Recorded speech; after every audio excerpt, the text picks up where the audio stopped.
Bien, queridos hermanos y amigos, vamos a continuar nuestro desarrollo y comentario del Evangelio de San Lucas, allí donde lo dejamos el día anterior, es decir, en el capítulo 9 y a partir del versículo 10. Es aquí donde habíamos parado y naturalmente pues vamos a seguir dentro del relato que Lucas nos está haciendo del ministerio del Señor. El último que habíamos tratado, al principio del capítulo 9, es ese ministerio que el Señor da a los apóstoles y también, junto con ello, los poderes y las señales especiales y particulares que Él les da. Es cierto que principalmente estos dones y poderes fueron otorgados a los apóstoles. En algún caso, al principio, en los primeros momentos de la vida de la Iglesia, hubieron algunos que no eran apóstoles propiamente, el caso de Felipe, por ejemplo, que también tuvieron dones, como estos dones de curación, por ejemplo, o de expulsión de demonios. Algunas de estas particularidades estaban, digamos, repartidas, y sabemos por la carta a los Corintios, la primera carta a los Corintios, de que efectivamente el Señor puede repartir dones diversos y algunos de ellos ciertamente espectaculares. Ese tema de los carismas, los dones especiales en nuestros días y también en algunos momentos de la historia de la Iglesia anteriormente cobró una gran importancia. Parece que las señales atraen tanto, los poderes especiales son tan deseados que se llegan incluso a falsificar o, como veíamos en el relato en el libro de los Hechos de los Apóstoles, como aquel hombre Simón el mago, viendo que el Espíritu Santo era dado por la imposición de las manos y con el Espíritu Santo dones extraordinarios, pues intentó comprar ese poder, esa facultad de transmitir esos poderes a otros. De manera que no hay que extrañarse demasiado que hoy en nuestros días, que vivimos en medio de una generación muy entregada al espectáculo y a las emociones fuertes y a las cosas llamativas y espectaculares, pues entonces hoy también ha rebrotado, ha renacido ese interés por los milagros, por las cosas, digamos, fuera de lo normal. Y hay iglesias y hay grupos que casi viven en una continua situación de milagro permanente. Milagros, señales, curaciones, lenguas, hechos espectaculares, hasta resurrecciones, en fin, todo eso en algunas iglesias pretenden hacernos creer que es lo normal. Y no es lo normal. Fueron dones extraordinarios en momentos en que todavía la palabra escrita de Dios, recordad esto siempre, no estaba en manos de cualquiera. Es más, las personas que iban a escuchar la palabra de Dios la tenían que escuchar, retener, y cuando se volvían a su casa no tenían un libro para verificar cosas. La palabra de Dios era simplemente la predicación. La lectura, muy poquitos lo podían hacer, y los ejemplares escritos apenas existieron durante muchos siglos, es decir, en manos del pueblo nunca, hasta la Reforma. El pueblo no tuvo acceso a la lectura de la Biblia en directo por su propia capacidad, directamente de un libro en su casa, en la tranquilidad de su casa. Eso nunca, durante siglos y siglos y siglos, hasta la Reforma, hasta la imprenta. Y aún tardó tiempo después de la invención de la imprenta. Claro, al no tener la palabra escrita, es cierto que las señales eran importantes para demostrar que la palabra predicada era una palabra con autoridad. Las señales siempre eran un apoyo a la palabra. Esto lo vemos incluso en el ministerio del propio Señor Jesucristo, que su palabra no va simplemente con el discurso, sino que normalmente está siempre acompañada de señales. Si no es en el mismo momento, sí en otra circunstancia o en otro lugar o en otro momento, pero siempre va todo mezclado en su ministerio. La palabra y las señales, los milagros. Lo cierto es que mucha gente que no creyó en la palabra tampoco creyó en los milagros. Y uno de los reproches del Señor Jesús fue precisamente, bueno, si no creéis en mi palabra, creed en mis señales. Pero no, tampoco. También le daban una explicación diferente. También llegaron incluso a decir y a proponer que sus poderes, sus milagros, tal vez provenían del príncipe de las tinieblas, de Belcebú. Y eso, ese gran insulto, esa gran ofensa, tan tranquilamente se la espetaron ahí de golpe en su propia cara. De manera que las señales y los milagros que deben acompañar a una buena predicación, a una buena enseñanza, porque si no, serían señales engañosas, porque recordad que no puede estar una señal de Dios acompañando a un error de doctrina. Son incompatibles. El error en la predicación, en la doctrina, en la presentación del Evangelio, el error nunca puede estar confirmado con señales verdaderas. Si la predicación es mala, la señal también es mala, es falsa. Y por eso, ya lo vemos en las Escrituras, los falsos profetas también hacían falsas señales. Desde los tiempos de Moisés, desde los egipcios, que también hacían sus milagros, sus formas diabólicas de mostrar que tenían unos poderes, y no eran verdaderas señales porque no venían de Dios. Señales diabólicas existen también. Milagros embusteros, engañosos, existen. Y a los ojos humanos no se puede percibir. Solamente lo podemos saber porque la predicación, el mensaje es falso. Mensaje falso, señal falsa. Eso debe quedar claro siempre en nosotros. De manera que nunca nos dejemos deslumbrar por historias de milagros, por historias de grandes señales, de curaciones, de cualquier cosa, de dones espectaculares como las lenguas. Nunca nos dejemos engañar por eso, porque lo primero que tenemos que examinar no es la señal, tenemos que examinar el mensaje.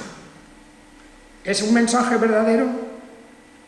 Entonces, ya el poder de la palabra ya no necesita, por la acción del Espíritu, no necesitan más señales ni más apoyos. Tu palabra es verdad, dice la Escritura. Tu palabra es verdad. Cuando leemos el Salmo 119, nos quedamos convencidos como la palabra de Dios, dice el mismo Salmo, bueno, es como un martillo, es como un mazo que es capaz de romper la roca más fuerte y más dura.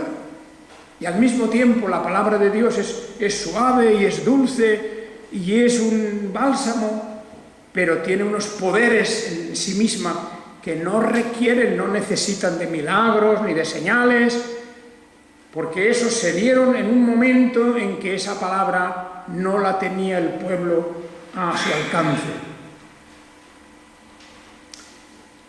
Pero mientras tanto, pues ya hemos dicho que sí, en el periodo apostólico, durante el ministerio del Señor Jesús, Él confirmó el poder y la verdad de su palabra con ciertas señales.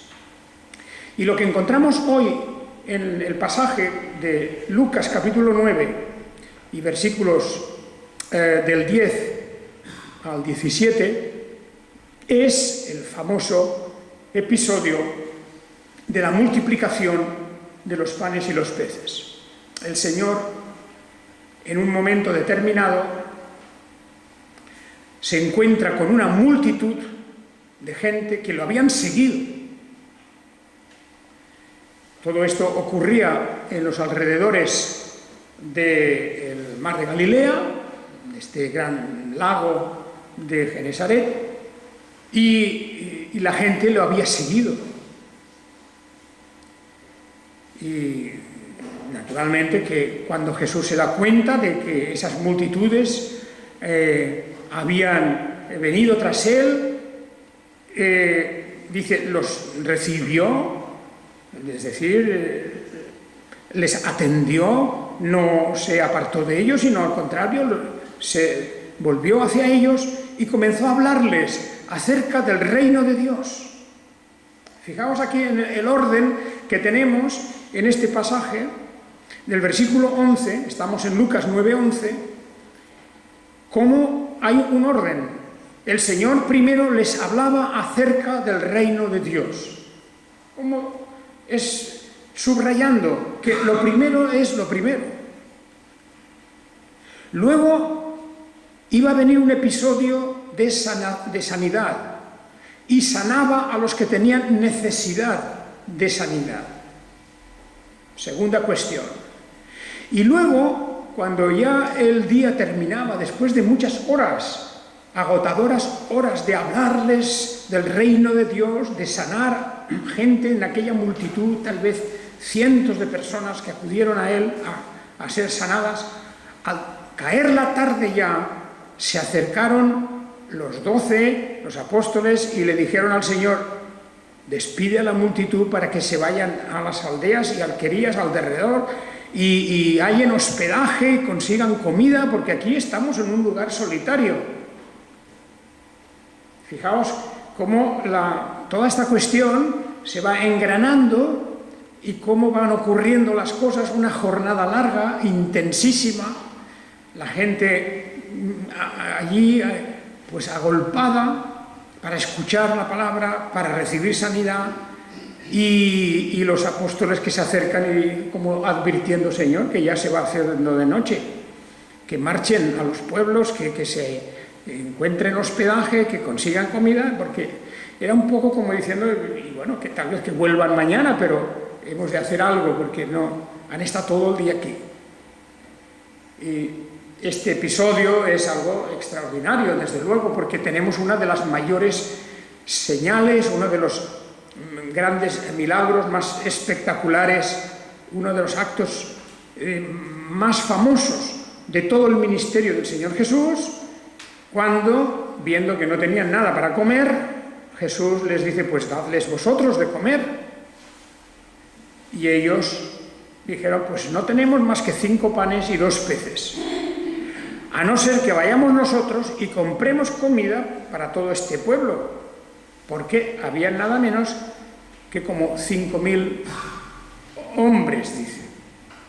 Y ciertamente no eran todos, no eran solo hombres, pues había más gente, una multitud enorme, pero entre ellos había 5.000 hombres, y habían también mujeres y habían niños. Por cierto, que esta historia se va a repetir más tarde, hay 2 episodios semejantes, y el Señor actúa de una manera en que primero parece como si echara la responsabilidad sobre los apóstoles, y les dice: dadles vosotros de comer. Y esto era indudablemente como para poner a prueba.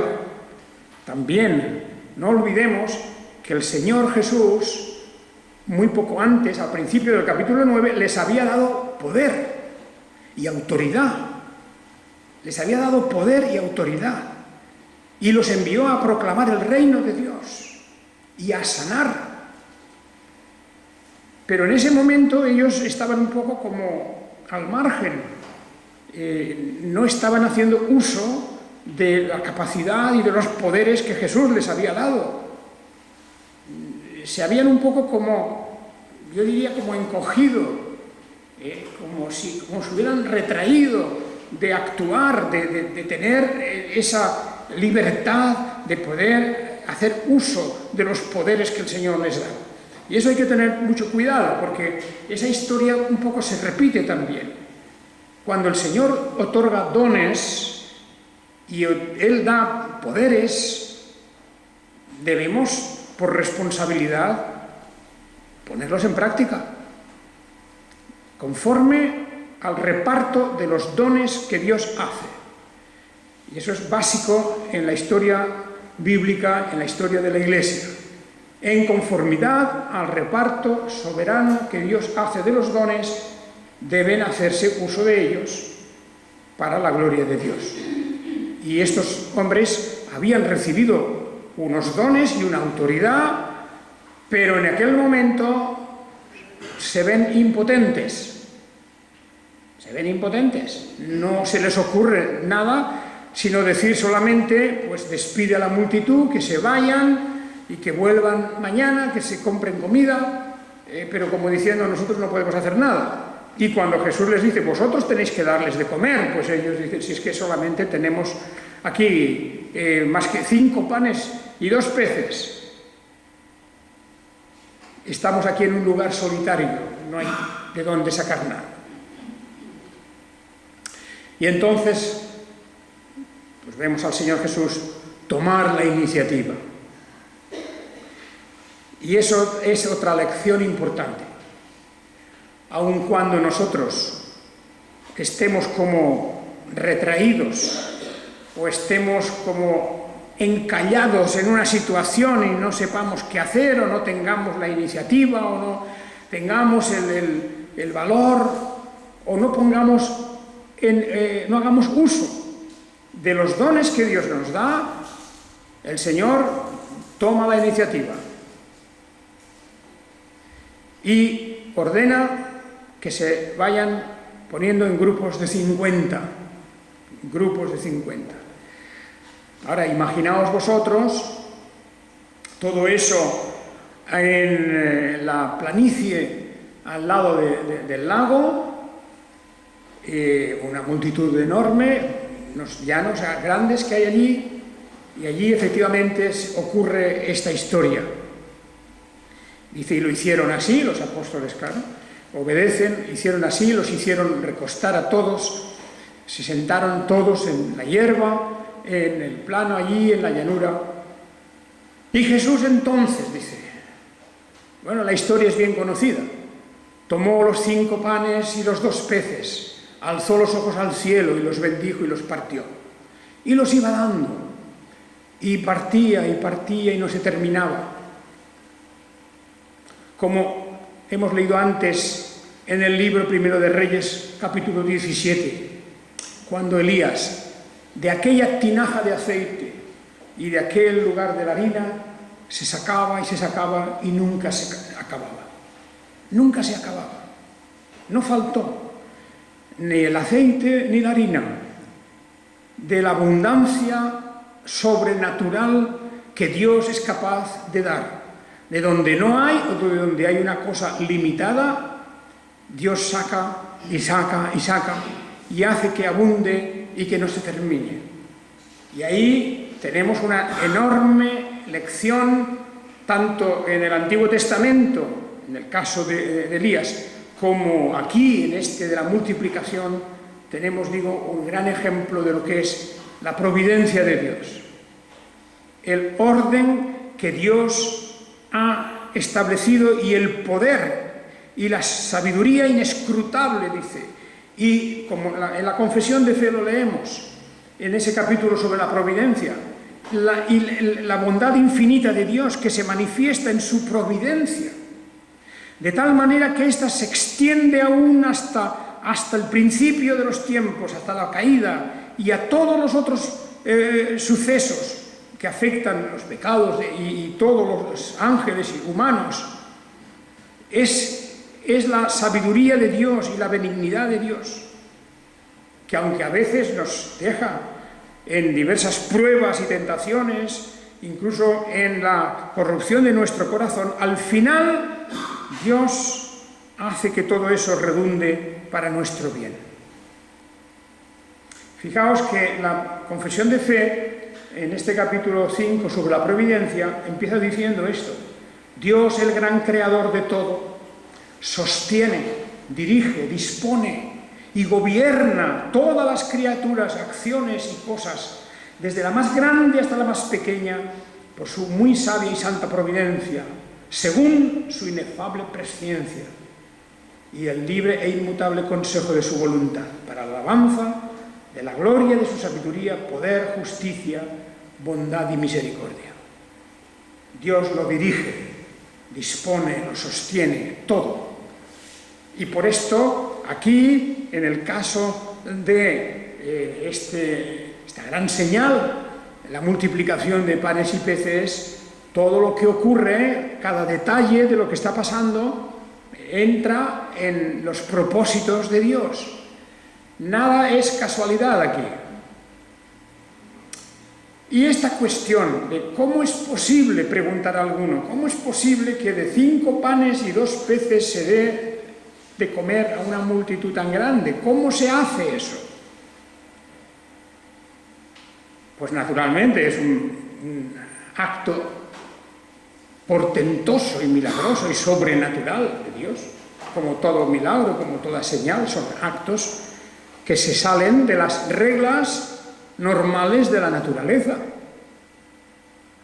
Dios ha hecho leyes y reglas en la naturaleza y esas funcionan normalmente, y claro, si cogemos un pan y lo partimos y lo repartimos, pues llegaremos hasta un límite y de ahí no pasaremos. Eso es lo normal, esa es la regla, eso es lo que ocurre siempre, pero Dios, en su poder sobrenatural, hace que las reglas normales, las leyes normales que Él ha creado en la naturaleza, queden anuladas o suspendidas.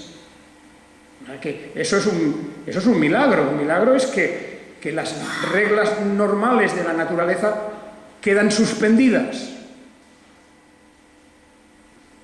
Pues la ley de la gravedad pues queda suspendida en ese momento para ese lugar y para ese acontecimiento. Y lo que es todo lo que es en relación con la materia y las cualidades físicas de la materia, pues también quedan suspendidas. Y hemos de entender así todos los milagros. Yo a veces os he hablado, y muchos ya lo conocéis, aquel libro que salió en los años 60, un libro que hizo, digamos, una gran polvareda, en fin, la gente le gustaba mucho aquel libro famoso que se llamaba, de un tal Keller, y la Biblia tenía razón, ¿verdad? Yo esto lo cuento muchas veces porque es un caso muy, muy típico. Bueno, pues la gente estaba entusiasmada con ese libro, la Biblia tenía razón, porque dice, aquel libro les explicaba cómo se habían hecho los milagros. Bueno, eso aparece hoy día en muchos programas de televisión todavía, de estos que aparecen con gente que habla de la Biblia.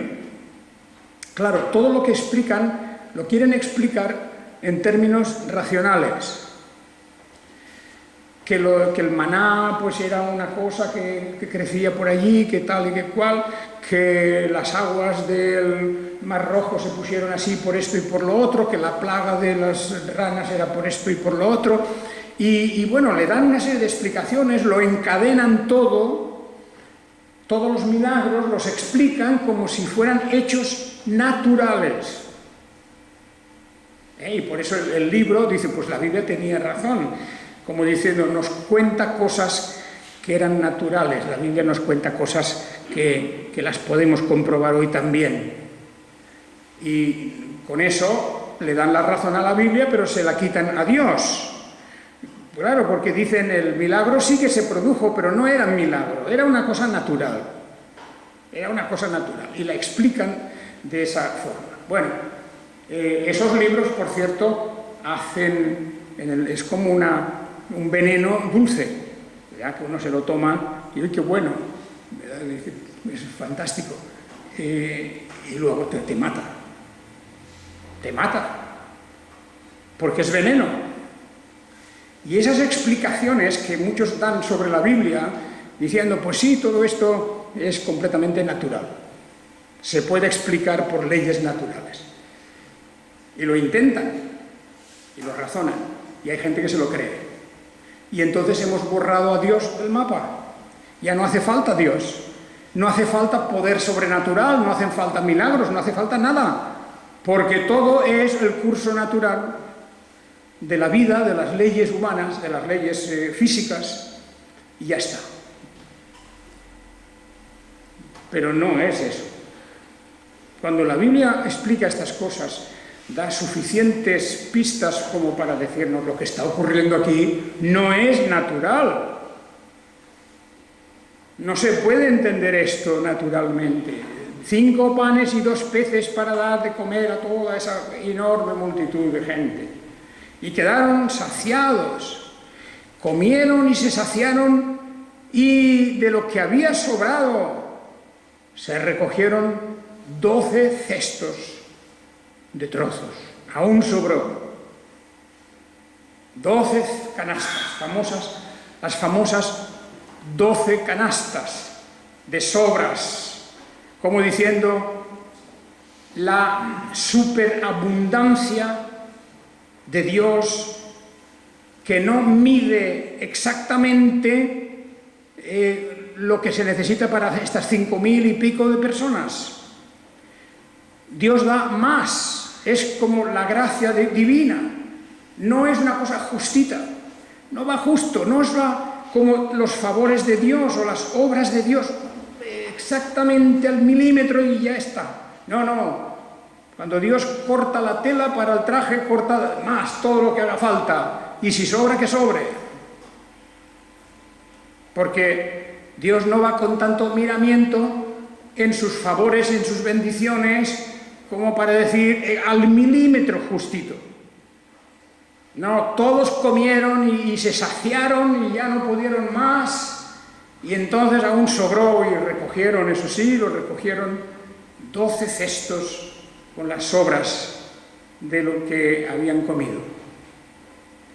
La abundancia, la superabundancia en los favores de Dios, que es capaz de darnos más de lo que entendemos, más de lo que esperamos, más de lo que necesitamos, porque esa es la obra de salvación de Dios, en donde sobra de todo, la riqueza extraordinaria del Creador, de Dios el Creador. Cuando esta mañana hablábamos en el estudio bíblico de los fenómenos en la tierra, de las cosas que ocurren en el mundo, hemos de pensar primero que cuando Dios creó la tierra, dice, y he aquí que todo era bueno, era una maravilla, una maravilla. Es más, por ejemplo, no existían las plagas. Vosotros sabéis que uno de los fenómenos hoy día que traen amargados a los hombres del campo son las plagas, las enfermedades de las plantas y de los árboles, las sequías, fenómenos que destruyen, etc. Por eso, claro, porque maldita será la tierra por causa tuya. Hay una maldición sobre la tierra, y por eso es necesario que se produzca una grandiosa renovación en el mundo, una limpieza, una purificación. Este mundo, como dice la Escritura, que será renovado, no por el agua, que todo lo destruyó en el diluvio, sino por el fuego, porque es el símbolo de la purificación de las cosas, para que haya cielos nuevos y tierra nueva, y para que ya no haya ni más plagas, ni más enfermedades en las plantas, ni más destrucción, sino que la tierra entera sea una maravilla, como lo fue en otro tiempo. Y eso no lo va a hacer la mano del hombre, ni los cuidados del hombre, eso lo va a hacer Dios. Dios directamente, porque Él ha creado, Él ha maldecido la tierra por causa del pecado del hombre, y la tierra dará cardos y espinos, y habrá problemas y dificultades, y el ser humano se tendrá que ganar con el sudor lo que antes se ganaba sin sudor de su frente. la maldición que hay sobre todas esas cosas, pues. Entonces, ahí tenemos que los milagros que Dios hace, las obras maravillosas de Dios, es para darnos evidencia de esta divina providencia. Hermanos, yo no sé si pensáis mucho o no en lo que es esa providencia de Dios, en ese orden perfecto, en esa planificación perfecta que Dios hace de la vida humana, de nuestra vida en particular de cada uno y de la vida de toda la tierra y de todas las naciones y de cómo todo se viene a conjuntar y a ir a un propósito final en donde ha de resplandecer por fin la gloria de Dios el soberano. Por eso que dice, por su muy sabia y santa providencia y según su inefable presciencia, pues Dios conoce y determina de antemano todo aquello que según su libre e inmutable consejo de su voluntad ha de hacer para la alabanza de la gloria, su sabiduría, poder, justicia, bondad y misericordia. O sea que no solamente es un poder, no solamente es la capacidad, sino que en todo eso se mezcla la sabiduría y la justicia y la misericordia y la bondad. Aquí lo vemos en este milagro, y con eso casi llegamos al fin de este comentario breve, este milagro de los panes y los peces. Porque aquí no solamente es el poder de Dios, algo tremendo, inexplicable, cómo lo hizo, no lo sabemos cómo lo hizo, no hay explicación. Por mucho que digan, y la Biblia tenía razón, pero nadie puede explicarnos, esto no es un fenómeno como pretenden explicarlo, de que las aguas del Mar Rojo se abrieron porque vino una tempestad y no sé qué. Tonterías, ¿no? Porque en el fondo todo eso es como querer explicar que no hace falta Dios para hacer esas cosas. Pero no nos pueden explicar esto, además es igual, cualquier explicación que nos dieran es absurda. Dios obra por su poder, pero digo que aquí hay más que un poder. Es la compasión y la bondad de Dios hacia esa multitud. Y el decir, bueno, esta gente que ha venido a buscarme, ha venido a oírme, ha venido a recibir la sanidad, pero son gente, personas, seres humanos, necesitan comer y necesitan descansar. Porque así Dios nos ha creado, necesitamos eso. Y no hace falta que vayan a conseguir ellos por su cuenta esas cosas. Tendrían que ir a las aldeas y a las alquerías, una gran caminata para tal vez no encontrar nada. El Señor dice, aquí mismo donde estamos, yo les voy a dar reposo y les voy a dar el alimento. Y el Señor se ocupa de eso. Y se ocupa de esas necesidades humanas, normales, como es descansar y comer. Y a toda esta multitud el Señor les va dando. Ciertamente que era suficiente pan y pescado. Ahí estaba. Tal vez un pescado seco, pescados desecados, eso se comía muchos en muchas partes del mundo, los pescados que se desecan, no estaban crudos, sino, y eso lo iba partiendo y repartiendo. Pues me diréis, no fue un gran banquete, no, pero era suficiente para aquel momento y 12 cestos sobraron.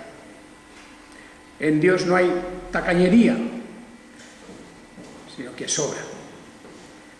Hemos de recordar, hermanos, este gran milagro, muchas veces, porque es la provisión de Dios. Que recordemos que a pesar de que muchas veces podemos encontrarnos en dificultades en la vida, pero el Señor atiende la voz de su pueblo, de sus hijos, cuando claman a Él, como cuando un niño pequeño pide pan a sus padres. Y dice la Escritura, ¿os acordáis? El Señor dice, ¿cómo? ¿Quién de vosotros que teniendo un hijo le pide pan y le va a dar una piedra? ¿Lo haríais eso? ¿Qué burla sería esa? A un niño que te pide el pan y le vas a dar una piedra. Pues así vuestro Padre Celestial no va a hacer eso. Pedid y recibiréis.